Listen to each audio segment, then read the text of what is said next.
श्री राधे कृष्णा। हमारे YouTube channel में आप सभी का फिर से स्वागत है। दोस्तों, कल हमने आपको हरिवंश पुराण के 10वें अध्याय का श्रवण कराया था।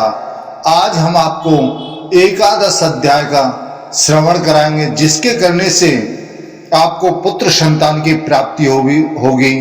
11वें दिन की कथा सुनने से आपकी मनोकामना अवश्य पूर्ण होगी, परंतु याद रहे दोनों पति पत्नी इसको सुने। यदि पति किसी कार्यवश नहीं सुन पा रहे हैं तो पत्नी को अवश्य सुनना चाहिए और कथा को बीच में बिल्कुल भी नहीं छोड़ना चाहिए, कथा को संपूर्ण सुनना चाहिए। तो दोस्तों, 11वें दिन की हम कथा का आपको श्रवण कराएं। उससे पहले जो भी नए सदस्य हमारे इस वीडियो को देख रहे हैं, जो हमारे चैनल पर पहली बार आए हैं, कृपया वे चैनल को सब्सक्राइब करें, लाइक करें और शेयर करें। बगल में बेल आइकन बटन दबाना ना भूलें, जिससे हम जो भी वीडियो बनाएं उन सभी का नोटिफिकेशन आपके पास में पहुंचे और हमारी सभी वीडियो का आपको लाभ मिले।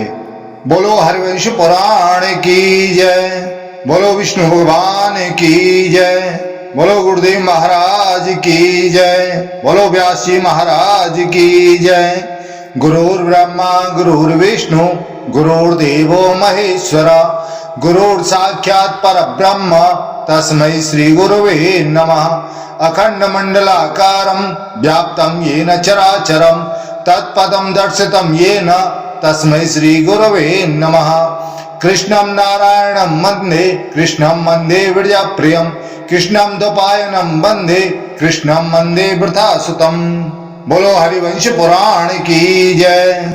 वैशंपायन ऋषि जी कहते हैं कि हे राजन, आप तो मुझसे सतयुग में विष्णु के विश्वत्व को, हरित्व को, देवताओं में भगवान के वैकुंठ तत्व को और पुरुषों में उनके श्री कृष्णत्व को तथा उनके ईश्वरत्व और उनके भूत भविष्य एवं वर्तमान कर्मों की गहन करो।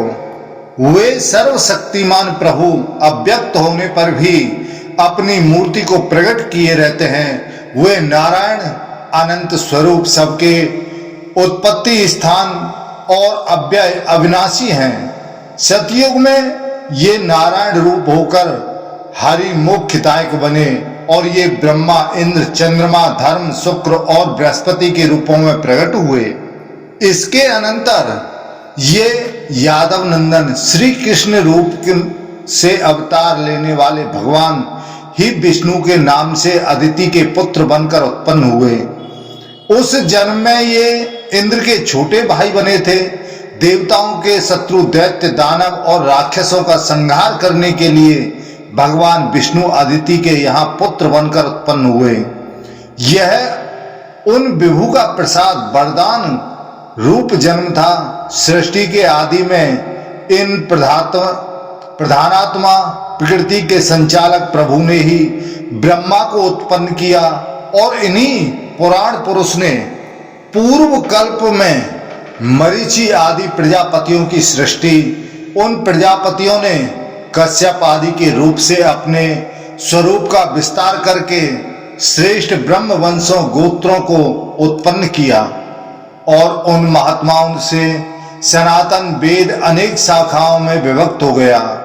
लोकों में कीर्तनीय आश्चर्यमय विष्णु के इस वेद रूप नाम कीर्तन का उल्लेख मेरे द्वारा किया जा रहा है, तुम इसे सुनो। सोहेतात वर्तमान सतयुग में वृतासुर का वध हो चुकने पर त्रिलोकी में प्रसिद्ध तारकामय संग्राम हुआ।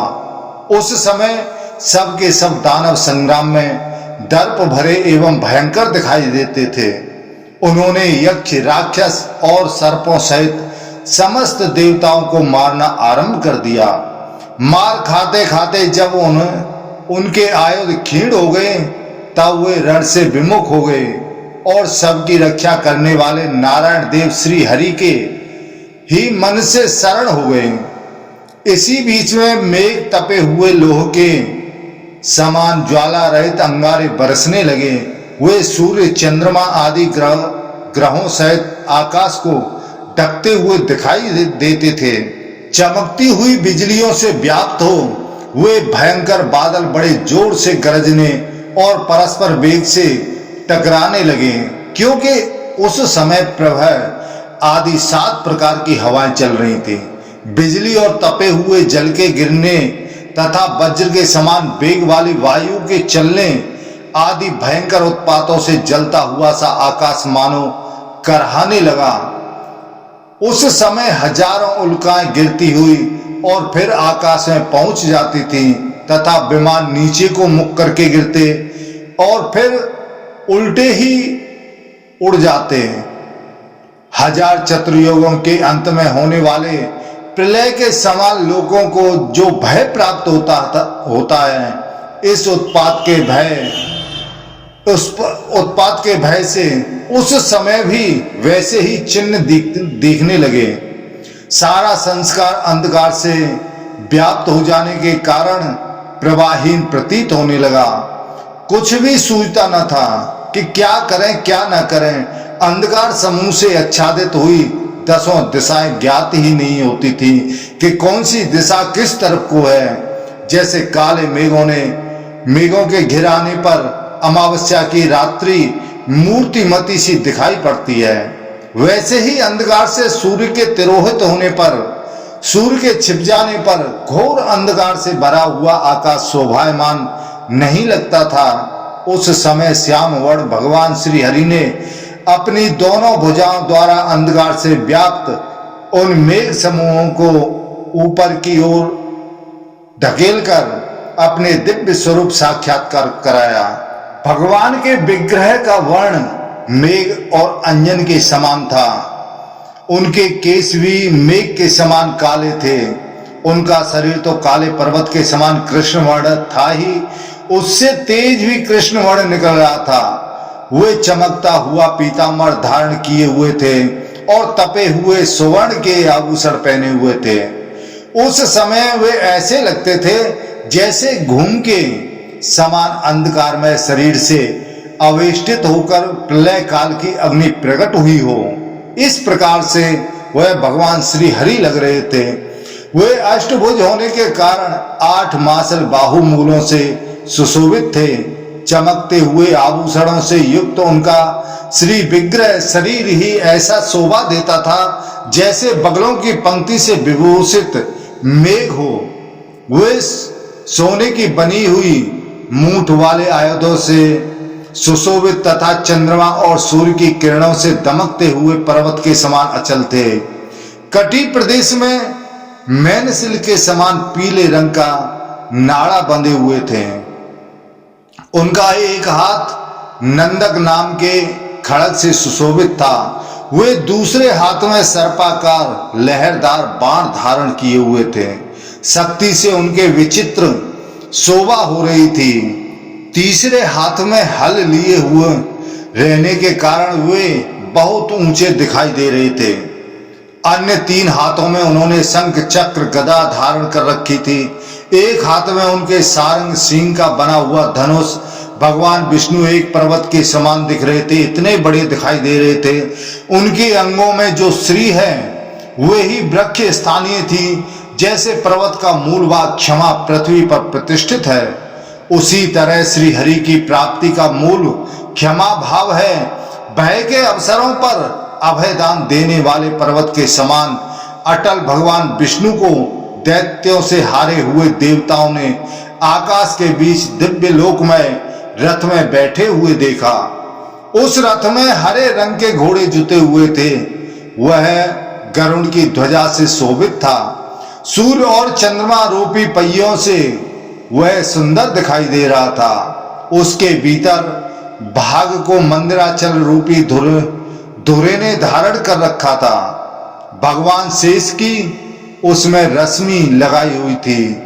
मेरु पर्वत उसका कबूतर आगे का भाग था।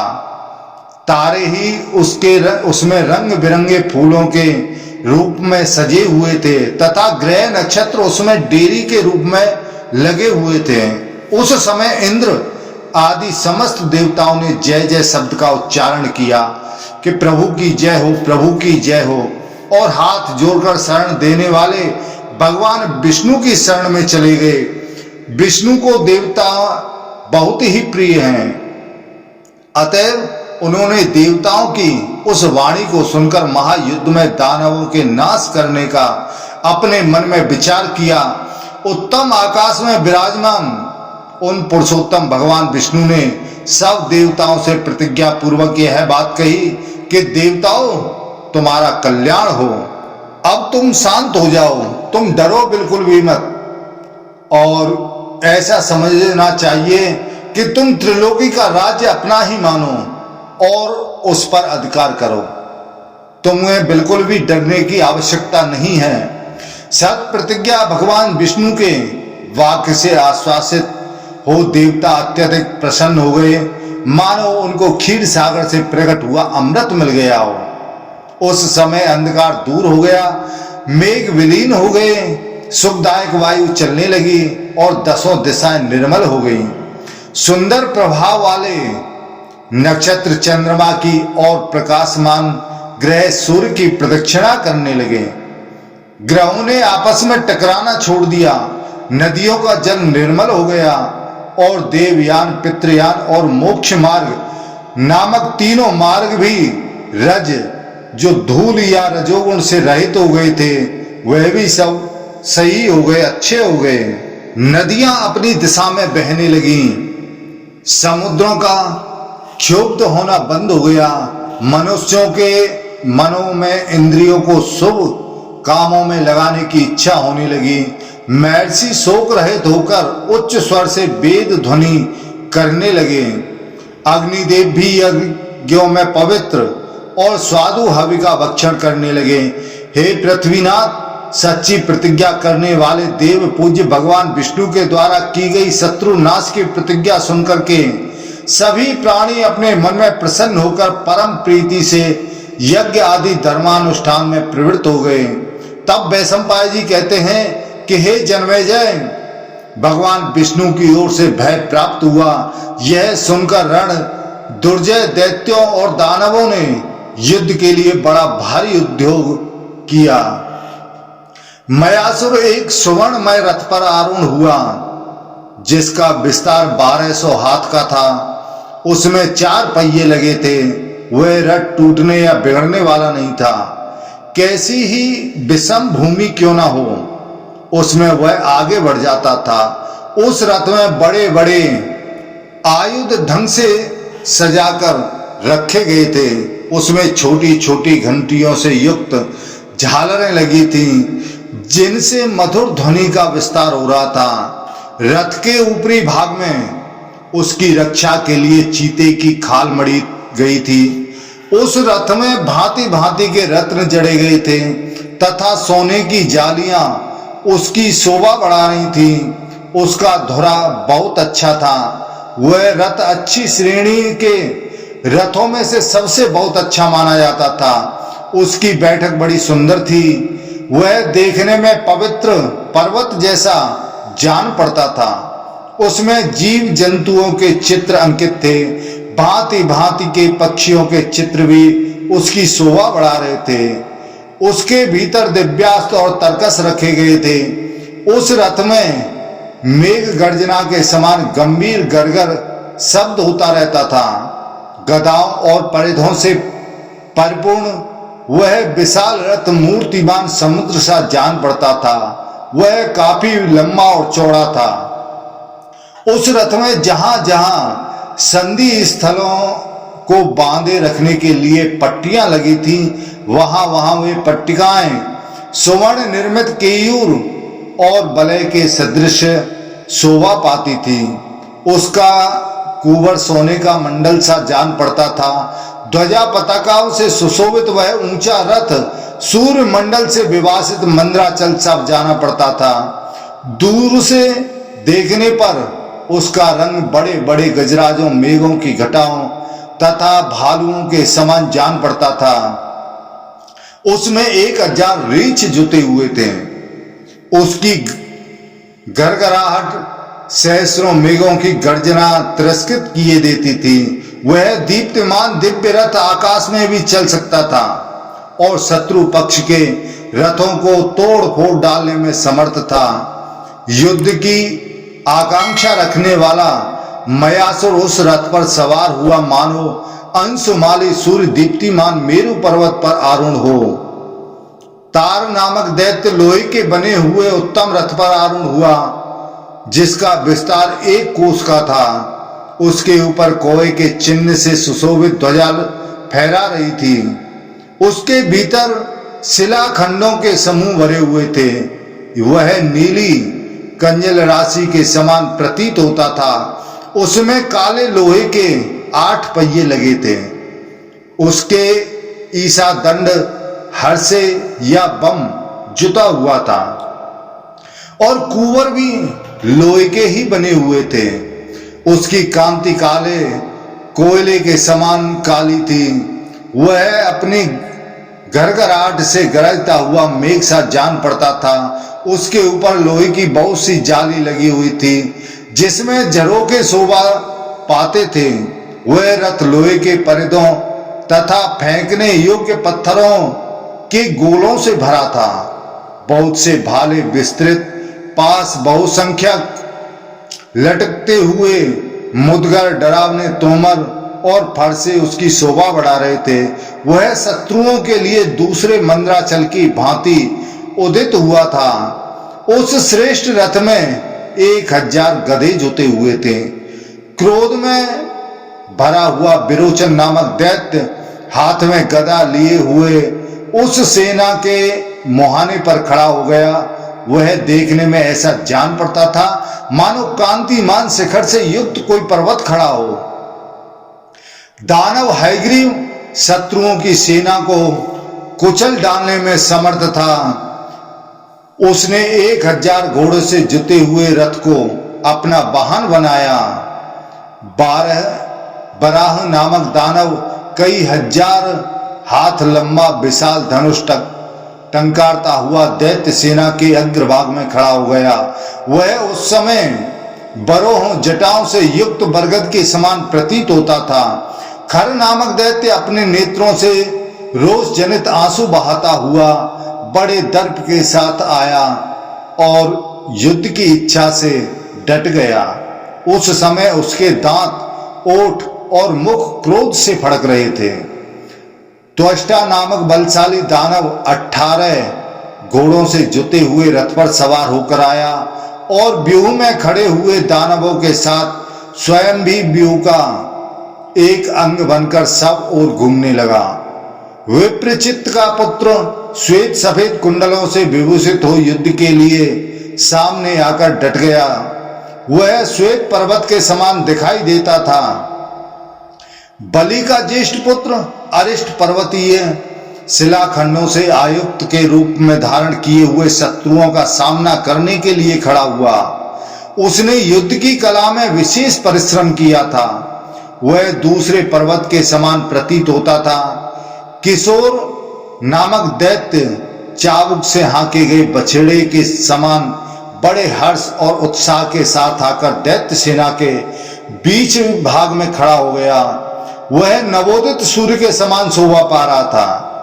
लम्ब नामक दानव बरसने के लिए झुके हुए मेघों की काली घटा के समान काला दिखाई दे रहा था। उसके वस्त्र और आभूषण बड़े बड़े थे। दैत्य सेना के व्यूह में खड़ा होकर वह कुहासे से ढके हुए सूर्य के समान सुशोभित होता था। मुख से युद्ध करने वाला राहु नामक महान ग्रह हंसता हुआ आकर दैत्य सेना के मुहाने पर डट गया। वह अपने दांतों, नेत्रों, ओठों से भी आयुध का काम लेता था। कुछ दानव घोड़ों पर सवार दिखाई देते थे और कुछ गजराजों की पीठ पर। दूसरे बहुत से दैत्य सिंह, व्याघ्र, सूगर और रीछों पर चढ़े हुए थे। कोई गधों और ऊंटों पर चढ़कर जा रहे थे तो कोई बादलों को ही अपना वाहन बनाए हुए थे। दूसरे दैत्य नाना प्रकार के पक्षियों पर बैठे थे और कितने ही दानव वायु के सहारे ही उड़ रहे थे। दूसरे विकराल मुख वाले भीषण दैत्य पैदल ही चल रहे थे। किन्हीं के 1 पैर थे तो किन्हीं के 2 पैर। वे सभी युद्ध की अभिलाषा से गरज रहे थे कि आज हमको युद्ध करना है। बहुत से दानव राज उछलते कूदते, ताल ठोकते हुए बलोन्मत्त सिंहों के समान दहाड़ रहे थे। धनुष खींचने के परिश्रम से सुशोभित होने वाले वे दैत्य अपनी गदाओं, भयंकर परिधों और परिध जैसी मोटी एवं बलिष्ठ भुजाओं द्वारा देवताओं को डांट बता रहे थे। वे भाले, पासों, खड़गों, तोमरों, अंकुशों, पट्टिसों, शतंग्रियों और 100 धार वाले मुदगरों से खेल रहे थे।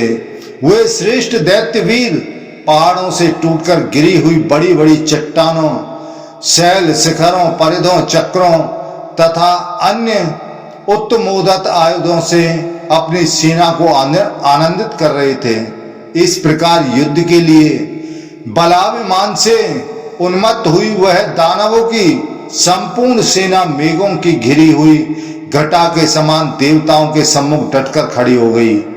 वह अद्भुत दैत्य सेना सहस्रों दैत्य वीरों से ठसाठस भरी हुई थी।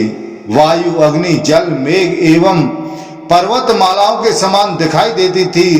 युद्ध के प्रभाव को बढ़ाने के लिए अब वह सब ओर फैली हुई थी और लड़ने की इच्छा से उन्मत्त सी प्रतीत होती थी। और इधर देवता भी उन दैत्यों से लड़ने के लिए तैयार थे। वह भी सभी देवता अपनी अपनी शोभा पा रहे थे। चंद्रमा की प्रभाओं से वह सारा सैन्य समूह उज्जवल एवं निर्मल दिखाई देता था। वायु के वेग पूर्वक चलने से उसमें बड़ा गंभीर शब्द होता था और उस सेना में खड़े हुए अग्निदेव बड़े वेग से प्रज्वलित हो रहे थे। ऐसी देव सेना वहां दैत्यों के साथ युद्ध करने के लिए उपस्थित हुई, जो नित्य विजयशील, सब कुछ सहन करने में समर्थ और नित्य प्रकाशमान रहती है। उन भगवान विष्णु के तेज से व्याप्त हुई देवताओं की वह बलवती सेना उत्साह संपन्न हो युद्ध के लिए तैयार हो गई। उस समय अंगिरा के पुत्र देवगुरु बृहस्पति ने स्तुति करके कहा कि देवताओं, तुम्हारा कल्याण हो। फिर दैत्यों के गुरु शुक्राचार्य बोल उठे, दैत्यों, तुम्हारा मंगल हो। तब वैशंपायन ऋषि जी कहते हैं कि हे जन्मेजय, एक दूसरे पर विजय पाने की इच्छा वाले देवताओं और असुरों की उन सेनाओं में उस समय घोर युद्ध आरंभ हो गया।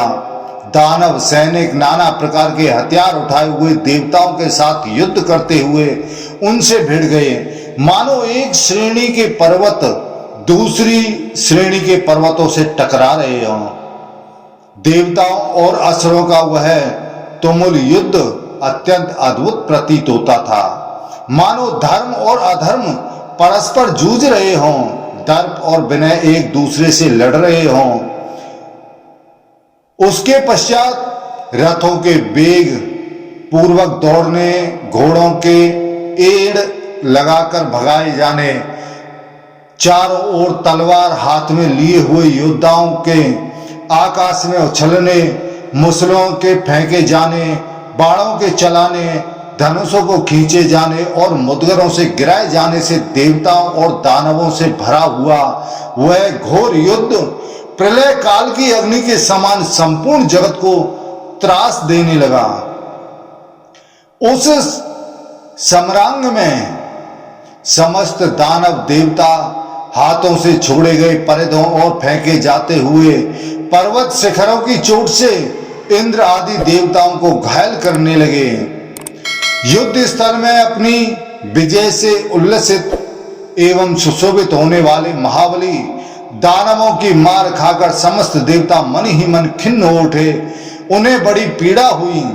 दैत्यों ने अपने अस्त्र समूहों से देवताओं को मथ डाला, परिधों की मार से उनके मस्तक फोड़ डाले और वक्ष स्थल विदीर्ण कर दिए। उस समय देवताओं के घावों से बहुत रक्त बहा रहा था। दैत्यों ने फंदों के जाल बिछा करके देवताओं को निरुपाय कर दिया और बाणों के प्रहार से उन्हें इतना घायल कर दिया कि वे अपने अंगों से रक्त की धारा बहाने लगे। दानवों की माया के वशीभूत होकर वे हिलने डुलने की भी शक्ति खो बैठे। असुरों ने देवताओं की सेना के सारे प्रयत्न और आयुध निष्फल कर दिए। उस समय वह सेना मंत्र शक्ति से स्तंभित की हुई सी प्रतीत होती थी, प्राण शून्य मुर्दे जैसे दिखाई देती थी। तब बहुसंख्यक नेत्रों से सुशोभित होने वाले देवराज इंद्र ने अपने वज्र से दैत्यों के माया पाशों को हटाते और उनके चलाए हुए बाणों को काटते हुए उनकी ओर उनकी घोर सेना में प्रवेश किया। उन्होंने सामने खड़े हुए दैत्यों को मारकर दानवों की उस विशाल वाहिनी का ताम शास्त्र का जाल सा बिछा दिया और उसे अंधकार से विभूषित कर डाला। इंद्र के प्रभाव से घोर अंधकार में डूबे हुए दैत्य न तो आपस में ही किसी को जान पाते थे और न देवताओं अथवा दानवों को ही पहचान पाते थे। दैत्यों के माया पास से मुक्त हुए श्रेष्ठ देवताओं ने प्रयत्नशील होकर उन दैत्य समूह के अंधकार से आच्छन्न हुए शरीर को धरती पर गिराना आरंभ किया।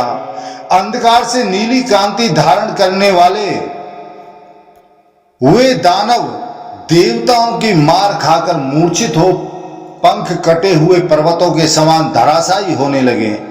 अंधकार के महासागर में डूबी हुई दैत्यों की वह घनीभूत सेना अत्यंत भयभीत हो गई और स्वयं तमोमयी सी प्रतीत होने लगी।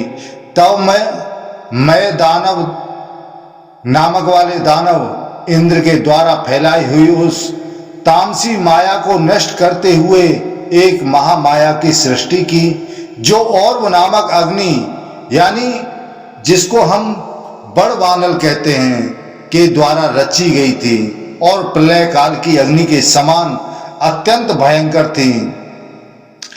मैं दानव के द्वारा फैलाई हुई उस माया ने सारे अंधकार को जलाकर भस्म कर दिया। फिर तो दैत्यों के शरीर दमक उठे, वे तत्काल युद्ध के लिए खड़े हो गए। अब तो देवता लोग और भी माया के संपर्क में आकर दग्ध होने लगे और ठंडे जल में शयन करने के लिए चंद्रमा के समीप गए। वे सब देवता और के तेज से झुलसकर अपना तेज खो बैठे। उन्होंने अत्यंत संतप्त होकर शरण पाने की इच्छा से इंद्र के पास जाकर पुकार की। जब मायासुर की माया से सारी सेना संतप्त हो उठी और दानव भी उसे जलाने लगे, तब देवराज के द्वारा उसकी शांति के लिए प्रेरित होने पर वरुण ने इस प्रकार कहा।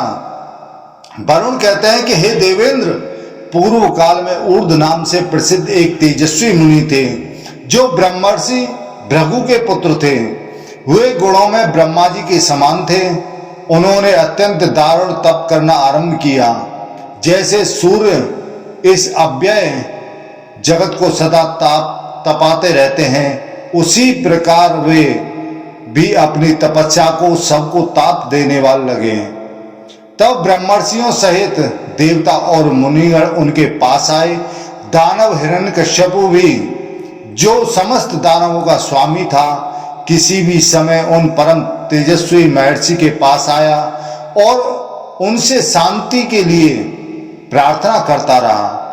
यह प्राचीन काल की बात है कि ब्रह्मर्षियों ने उनसे यह वेद तुल्य बात कही कि हे भगवान, ऋषियों के वंशों में आपके इस कुल की जड़ कट सी गई है।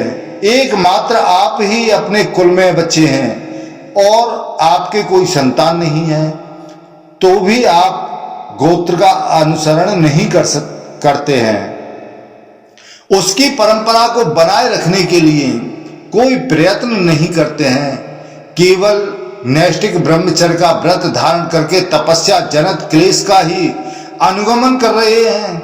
हे विप्रवर, विशुद्ध अंतःकरण वाले मुनियों के बहुत से ऐसे गोत्र या कुल हैं जो एक शरीर एक व्यक्ति पर ही अवलंबित रहे और संतान न होने के कारण जड़ से अलग होकर नष्ट हो गए हैं। मूल के ही नष्ट हो जाने से उन कुलों की वृद्धि हमारे देखने में कोई कारण नहीं रह गया है, परंतु आप तो अपनी भावी परंपरावश मूल रूप में विद्यमान ही हैं। आपके रहते इस कुल का उच्छेद नहीं होना चाहिए। आप तप की दृष्टि से श्रेष्ठ हैं और तेज एवं कांति में भी प्रजापतियों के तुल्य हैं। अतः आप अपने वंश को चलाने का उद्योग कीजिए और अपने द्वारा अपने आप को बढ़ाइए। अपने ओजस्वी तेज वीर का योग पत्नी में आधान कीजिए और ऐसा करके पुत्र रूप में अपने दूसरे शरीर को प्रकट कीजिए। उन महर्षियों के ऐसा कहने पर ऊर्व मुनि के हृदय में गहरा धक्का लगा। वे उन ऋषियों की निंदा करने लगे और इस प्रकार बोले कि हे महात्माओं, जो वन के फल फूल खाकर रहते हैं और सदा आर्ष शास्त्रों में बताए हुए सत्कर्म का सेवन करते हैं, उन हम जैसे ऋषि मुनियों के लिए तो प्राचीन काल से इस तप एवं ब्रह्मचर्य रूप सनातन धर्म का ही विधान किया गया है। ब्राह्मण कुल में उत्पन्न होकर ब्राह्मण धर्म का अनुसरण करने वाले द्विज के द्वारा इस ब्रह्मचर्य व्रत का यदि भली भांति आचरण किया जाए तो ब्रह्मा जी को भी विचलित कर सकता है। जो गृहस्थ आश्रम में निवास करते हैं उन ब्राह्मणों के लिए शास्त्र में यज्ञ कराना, वेद पढ़ाना और दान ग्रहण करना, ये 3 वृत्तियां बताई गई हैं। हम जैसे ऊर्ध्व रेता वनवासियों के लिए तो वन के फल मूल ही जीविका के साधन हैं। कुछ लोग केवल जल या वायु पीकर ही रहते हैं, कुछ दांतों से ही ओखली और मूसल का काम करते हैं, अर्थात दांत रहने पर भूसी, शहद, नीवार आदि को चबा लेते हैं। ये ही दशनप कहलाते हैं। परंतु जिनके दांत नहीं हैं वे पत्थरों से ही कूट पीसकर वन्य वस्तुओं को खाते हैं। कुछ पंचाग्नि के ताप का सेवन करते हैं। ये अत्यंत दुष्कर व्रतों का आचरण करते हुए भी तपस्या में लगे रहते हैं और मुख्यतः ब्रह्मचर्य व्रत का पालन करके उत्कृष्ट गति को पाना चाहते हैं। ब्रह्मचर्य के पालन से ही ब्राह्मण को ब्रह्मणत्व की प्राप्ति होती है। इसी प्रकार ब्रह्मवेत्ता पुरुषों का कहना है कि ब्रह्मचर्य का पालन ही परलोक में ब्रह्मा की प्राप्ति का मुख्य साधन है। ब्रह्मचर्य में धैर्य की स्थिति है और ब्रह्मचर्य में ही तप प्रतिष्ठित है। जो ब्राह्मण ब्रह्मचर्य में दृढ़ता पूर्वक स्थित है वे ब्रह्मलोक में ही विराजमान हैं। योग के बिना सिद्धि नहीं मिलती और सिद्धि के बिना यश नहीं प्राप्त होता है। यश का मूल कारण है तप, परंतु इस जगत में ब्रह्मचर्य से बढ़कर दूसरा कोई तप नहीं है। अतः इंद्रिय समुदाय को तथा शब्द आदि सूक्ष्म भूत रूप उसके विषय समूह को बस में करके ब्रह्मचर्य पालन पूर्वक करे। इससे बढ़कर और कौन सा तप हो सकता है। अवश्य कर्तव्य ध्यान रूप योग के अभाव में भी सिर मुड़ा लेना, परलोक सुधारने का संकल्प न रहने पर भी केवल लोक रंजन के लिए कृच्छ आदि व्रतों का आचरण करना तथा ब्रह्म की प्राप्ति को लक्ष्य बनाकर नियमित वेदाध्ययन के बिना ही ब्रह्मचर्य के नियमों का आश्रय लेना, ये तीनों दम्भ कहलाते हैं। जब ब्रह्मा जी ने मन के द्वारा मानसी प्रजा यानी सनत कुमार आदि की सृष्टि की थी, उस समय स्त्री कहाँ थी, स्त्री पुरुष का संयोग कहाँ था और चित्त की विकृति यह भी कहाँ थी। महर्षियों, आप लोग अमेय आत्मबल से संपन्न हैं। यदि आप में तपस्या की शक्ति हो तो आप प्रजापति के समान कर्म करके मानसिक पुत्र उत्पन्न करो। तपस्वी को तो अपने मन से कल्पित योनि में ही मानसिक संकल्प से गर्भाधान करना चाहिए। स्त्री के साथ संयोग अथवा वीर का आधान यह तपस्वी पुरुषों का नियम नहीं बताया गया है। आप लोग सज्जन हैं तो भी निरे असज्जनों के समान आपके निशंक होकर यहाँ यह धर्म और अर्थ से शून्य बात कह डाली, ऐसा मेरा विचार है। देखिए, मैं अभी मनोमय यानी बपू योनि का निर्माण करके स्त्री सहवास के बिना ही अपने शरीर से उत्पन्न होने वाले ऐसे पुत्र की सृष्टि कर रहा हूं जिसकी अंतरात्मा अत्यंत उद्दीप्त होगी। इस प्रकार मेरा यह शरीर वनवासी के लिए उचित इस विधान के द्वारा ही मेरे दूसरे स्वरूप यानी पुत्र को जन्म देगा, जो समस्त प्रजा को जलाकर भस्म कर देने की इच्छा रखता होगा। ऐसा कहकर तप के आवेश में भरे हुए ऊर्ध्व मुनि ने अपनी जांघों से अग्नि में डाल दिया और पुत्र की उत्पत्ति के लिए अरणि रूप उस जांग को एक कुश से मथने लगे। उस समय सहसा उनके उरु जांग का भेदन करके एक अग्नि स्वरूप पुत्र उत्पन्न हुआ, जो बिना ईंधन के ही ज्वालामालाओं से अलंकृत था। वह समस्त संसार के विनाश की इच्छा रखता था। उरु की जांग को चीरकर जो वह लोक विनाश परम क्रोधी अनल प्रकट हुआ था, वह और के नाम से विख्यात हुआ। उसे देखकर ऐसा प्रतीत होता था मानो वह तीनों लोकों को दग्ध कर डालना चाहता हो। उसने उत्पन्न होते ही प्रदीप्त वाणी में अपने पिता से कहा कि हे तात, मुझे भूख सता रही है, मेरे आहार के लिए यह संपूर्ण जगत मुझे अर्पित कर दीजिए। वह काल रूप अग्नि समस्त प्राणियों को दग्ध सा करता हुआ बढ़ने लगा। अपनी स्वर्ग तक पहुंचने वाली ज्वालाओं के द्वारा वह दसों दिशाओं में फैलता जा रहा था। इसी बीच में सब लोकों के स्वामी भगवान ब्रह्मा उस स्थान पर आ पहुंचे जहां उर मुनि ने अपने श्रेष्ठ पुत्र को उत्पन्न किया था। उन्होंने देखा कि ऊर्ध्व की जांग पुत्र रूप अग्नि से बेदीप्यमान हो रही है और की क्रोधाग्नि से ऋषियों सहित तीनों लोग संतप्त हो उठे हैं। तब ब्रह्मा और मुनि का सत्कार करते हुए उनसे कहने लगे कि हे विप्रवर, तुम लोगों का हित करने की इच्छा से अपने पुत्र के तेज को रोको रहो। मैं तुम्हारे इस पुत्र की उत्तम सहायता करूंगा। तब वक्ताओं में श्रेष्ठ, तुम मेरे इस तथ्य वचन को भी सुनो। मैं इसे अमृत के समान भोजन और रहने के लिए स्थान भी दूंगा। तब उर्व ने कहा कि आज मैं धन्य हूं, मेरे ऊपर आपका बड़ा उपकार हुआ है, जो आप यहां पधार कर मेरे पुत्र पर परम अनुग्रह करने के लिए ऐसी सलाह दे रहे हैं। तो हे भगवान, जब इसका यौवन काल उपस्थित होगा और इसके लिए भोजन की व्यवस्था वांछनीय होगी, तब यह किस हवि से तृप्त होकर सुख पाएगा? इसका निवास स्थान कहाँ होगा? इस महान शक्तिशाली पुत्र की शक्ति के अनुरूप आप किस भोजन की व्यवस्था करेंगे? तब ब्रह्मा जी कहते हैं कि हे विप्रवर, जिसकी आकृति घोड़ी के मुख के समान है, समुद्र के उस मुख में इसका निवास होगा। जल मेरी योनि उत्पत्ति का स्थान है और उस समुद्र एवं उसके मुख का स्वरूप भी जलमय ही है। उसी जल को मैं तुम्हारे पुत्र के लिए हविष्य रूप में अर्पित करता रहूंगा और इसका रहने का स्थान भी वही होगा।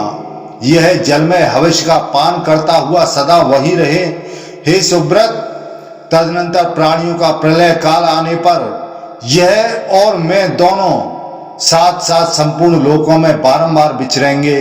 इस अग्नि को मैंने जलाहारी बना दिया। यह प्रलय के समय देवता, राक्षस और असुर आदि समस्त प्राणियों को भस्म करने वाला होगा। तब एवं मस्तु कहकर उस और नामक अग्नि ने अपनी ज्वालाओं को समेट लिया और पिता के शरीर में यश रूपी तेज को स्थापित करके उसी क्षण समुद्र के मुख में प्रवेश किया। तब ब्रह्मा जी लौट गए तथा और अग्नि के प्रभाव को जानने वाले हुए सब महर्षि भी अपने अपने स्थान को चले गए। इस अद्भुत घटना को देखकर हिरण्यकश्यपु ने उर्व को साष्टांग प्रणाम करके उनका पूजन किया और यह बात कही कि हे भगवान, आपने समस्त लोगों के सामने यह अद्भुत बात कर दिखाई कि हे मुनि श्रेष्ठ, आपकी तपस्या से पितामह ब्रह्मा भी बहुत संतुष्ट हैं। हे महाव्रत, यदि आप मेरे कर्मों को देखकर मुझे प्रशंसा के योग्य समझते हो तो मुझे अपने पुत्र का और अपना किंकर समझें। अतः हे मुनि श्रेष्ठ, मैं शरण में आकर आपकी ही आराधना में तत्पर हूं। आप मुझ पर कृपा दृष्टि कीजिए। यदि मैं कष्ट में पड़ा तो यह आपकी ही पराजय होगी। तब उर्व मुनि कहते हैं कि हे सुब्रत, तुम मुझे अपना गुरु या पिता मान रहे हो, मैं धन्य हूं। यह तुम्हारा मुझ पर महान अनुग्रह है। मेरी इस तपस्या के प्रभाव से अब तुम्हें यहां कोई भय नहीं होगा। साथ ही तुम मेरे पुत्र के द्वारा रची हुई इस माया को ग्रहण करो। इस ईंधन रहित अग्निमयी माया का स्पर्श करना साक्षात अग्नि के लिए भी कठिन होगा। यह माया तुम्हारे जीवन काल तक सदा तुम्हारे वंशजों के वंश में होकर रहेगी और शत्रुओं का दमन करते समय यह अपने पक्ष वालों की रक्षा तथा शत्रुओं का संहार करेगी। तब एवं मस्तु कहकर दानवराज ने उस माया को ग्रहण कर लिया और प्रसन्न हो कृतार्था का अनुभव करता हुआ उन मुनिवर को प्रणाम करके स्वर्ग को चला गया। तब वरुण जी कहते हैं कि इस प्रकार प्राचीन काल में ऊर्ध्व ऋषि के पुत्र और नामक अग्नि ने इस माया को रचा था, जो देवताओं के लिए भी दुसह एवं दुर्जय है। यह दैत्य अब संसार से उठ गया है, अतः यह माया निर्मल हो गई है, इसमें कोई संशय नहीं है। क्योंकि जिन्होंने अपने तेज से इसको रचा था उन्होंने ही इसको साथ भी दिया था कि यह माया हिरण्यकश्यपु के जीवन तक ही बलवती रहेगी। हे इंद्रदेव, यदि आपको इस माया का संहार करना है तो अपने को प्रसन्न करना है तो आप मुझे जल के उत्पत्ति स्थान चंद्रमा को मेरी सहायता के लिए दीजिए। मैं चंद्रमा के सहयोग से और अपने अधीनस्थ जलचर जीवों से घिरा रहकर आपकी कृपा से इस माया का अवश्य नाश कर डालूंगा। तब वैशंपायन ऋषि जी कहते हैं कि हे जन्मेजय, तब देवताओं की उन्नति करने वाले इंद्र अति प्रसन्न होकर बोल उठे, अच्छा ऐसा ही होगा। उसके पश्चात वे अपने सामने ही स्थित हिम से आयुध का काम लेने वाले चंद्रमा को समझाने लगे। इंद्र ने कहा कि हे सोम, आप जाइए और पासधारी वरुण की सहायता कीजिए। ऐसा करने से असुरों का संहार और देवताओं की विजय होगी। आपका पराक्रम अनुपम है। आप ग्रह नक्षत्रों के अधिपतियों के भी अधिपति हैं। रस के तत्व को जानने वाले विद्वानों का यह अनुभव है कि सब प्राणियों में जो रस है वह आपका ही है। समुद्र के समान आपके मंडल की क्षय वृद्धि सदा अव्यक्त रहती है। आप संसार में काल को प्रवृत्त करते हुए दिन और रात्रि का परिवर्तन करते रहते हैं। तो हे सोम, आपके अंक में पृथ्वी लोक की छाया ही सस नामक चिन्ह है। नक्षत्रों का विचार करने वाले विद्वान और चंद्रोपासक भी आपको नहीं जान सकते। आप आदित्य पथ से भी ऊर्ध्व देश में और संपूर्ण ज्योतिर्मंडलों में के भी ऊपर स्थित रहते हैं। आप अपने शरीर के द्वारा अंधकार को दूर कर समस्त संसार को प्रकाशित करते हैं। आपकी किरणें श्वेत वर्ण की हैं। आपका शरीर हिममय है। आप नक्षत्रों के स्वामी, सस के चिन्ह से युक्त संवत्सर यानी काल के रचयिता हैं। काल योग स्वरूप पूजनीय यज्ञ के रस और अव्यय हैं। आप औषधियों के स्वामी, क्रियाओं और जल के उत्पत्ति स्थान तथा स्वभाव से ही शीतलता धारण करने वाले हैं। आपकी किरणें शीतल हैं। आप अमृत के आधार हैं, चपल हैं। आपका वाहन श्वेत वर्ण का है। आप ही कांतिमान शरीर वाले नर नारियों और देवताओं की कांति हैं और सोम से जीविका चलाने वाले देव समूह के लिए आप ही सोम हैं।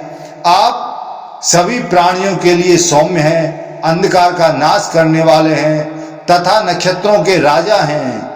आप सेना लेकर तैयार खड़े हुए इन वरुण देव के साथ जाइए और सम्रांगण में जिससे हम चल रहे हैं वह आसुरी माया को शांत कीजिए। तब सोम कहते हैं कि हे देवराज, हे जगतपते, आप युद्ध के लिए मुझसे जो कुछ कह रहे हैं इसके अनुसार मैं अभी दैत्यों की माया को नष्ट करने के लिए हिम की वर्षा करता हूं। देखिए इस महासमर में ये दानव किस प्रकार मेरे बरसाए हुए ओलों से दग्ध होते हैं।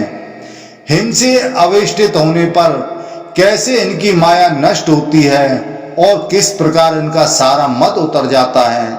तब वैशंपायन जी कहते हैं कि हे राजन, उसके पश्चात चंद्रमा की छोड़ी हुई सुंदर भाप सहित ओलों की वर्षा ने मेघों की भांति उन भयंकर दैत्यों को जकड़ना आरंभ कर दिया। उस महायुद्ध में पासधारी वरुण और श्वेत किरणों वाले चंद्रमा पास से मारकर और ओलों को गिराकर दानवों का संहार करने लगे। पास और हिम का प्रहार करने वाले वे दोनों जल के स्वामी वरुण और सोम जल की वर्षा करते हुए क्षोभ में भरे हुए दो समुद्रों के समान संग्राम में विचरने लगे। उन दोनों के द्वारा की गई जल वर्षा से आप्लावित हुई वह दानवों की सेना प्रलय काल में प्रबल वर्षा करने वाले संवर्तक मेघों के द्वारा अनंत जल राशि में डुबाए गए जगत के समान दिखने लगी। चंद्रदेव और वरुण देव दोनों उस युद्ध में अपनी किरणों और पासों का प्रयोग करके दैत्यों की रची हुई माया का समन करने लगे। शीतल किरणों वाले चंद्रमा के जल से अकड़े हुए और पासों से जकड़े हुए दैत्य रण में शिखरहीन पर्वतों की भांति हिल डुल भी न सके। शीत रश्मि चंद्रमा की मार खाकर हिम से पीड़ित हुए दैत्य पृथ्वी पर गिरने लगे। उनके सारे अंग बर्फ से ढक गए थे। उस समय वे उष्ण तार रहित अग्नि के समान जान पड़ते थे। फिर तो स्वर्ग में दैत्यों के विचित्र विमान प्रभाहीन होकर गिरने और गिरकर उछलने लगे। मायावी दानव, मैंने देखा कि स्वर्ग में बहुत से दानवों को पासधारी वरुण ने जकड़ लिया है और बहुतों को शीतल किरणों वाले चंद्रमा ने बर्फ से ढक दिया है। तब उस दानव शिरोमणि ने स्वर्ग में अपने पुत्र क्रौंच के द्वारा निर्मित सुप्रसिद्ध पार्वती माया को प्रकट किया, जो इच्छानुसार सर्वत्र पहुंच जाने वाली थी। वह शिलाओं का विशाल जाल सा बिछा देती थी। भारी भारी चट्टानों को गिराकर उनके धमाके की आवाज के रूप में मानो अट्टहास करती थी। उन शिलाओं के सिरोभाग वृक्षों के कारण खुरदुरे हो रहे थे। उस समय पार्वती माया के कानन प्रांत गुफाओं में व्याप्त थे। वहां सिंह, व्याघ्र और बड़े बड़े गजराज भरे हुए थे। यूथपतियों के चिंगाड़ने या दहाड़ने के शब्द से मानो वह माया सिंहनाद सा करती प्रतीत होती थी। उस मायामयी पर्वत माला में सब ओर भेड़िए भरे थे। वहां के वृक्ष प्रचंड वायु के झोंके खाकर घूम रहे थे। उस पार्वती माया ने चट्टानों के टकराने की आवाज से, पत्थरों की वर्षा से और गिरते हुए वृक्ष समूह से देव समूह को मारना आरंभ किया। इससे दैत्यों के जी में जी आ गया। उस दैत्य की माया से प्रभाव से वरुण और चंद्रमा दोनों की माया अदृश्य हो गई। रणभूमि में देवताओं पर प्रस्तर और लोहे के घन गई।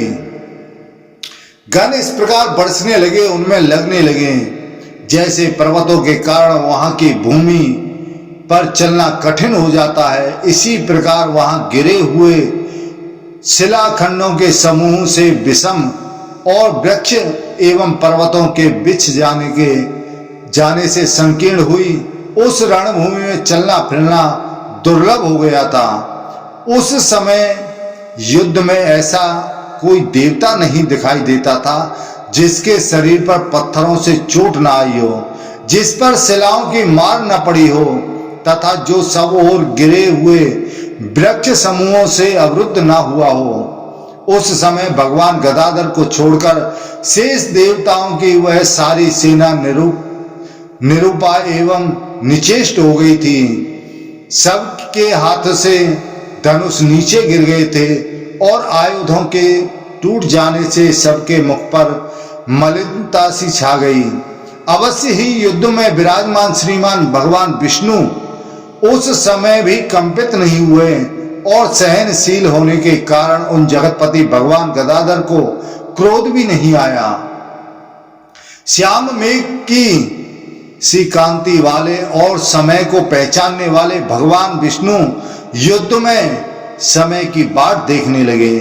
वे देवता और असुरों की मुठभेड़ देखना चाहते थे।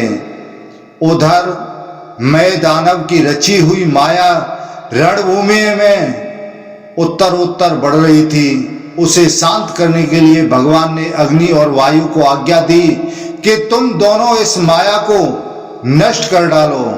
तब एक दूसरे के सहयोग से बड़े हुए तथा प्रबुद्ध होकर ज्वालाओं का भार बहन करने वाले वे दोनों देवता भगवान विष्णु की आज्ञा से प्रेरित होकर उस माया को दूर करने लगे।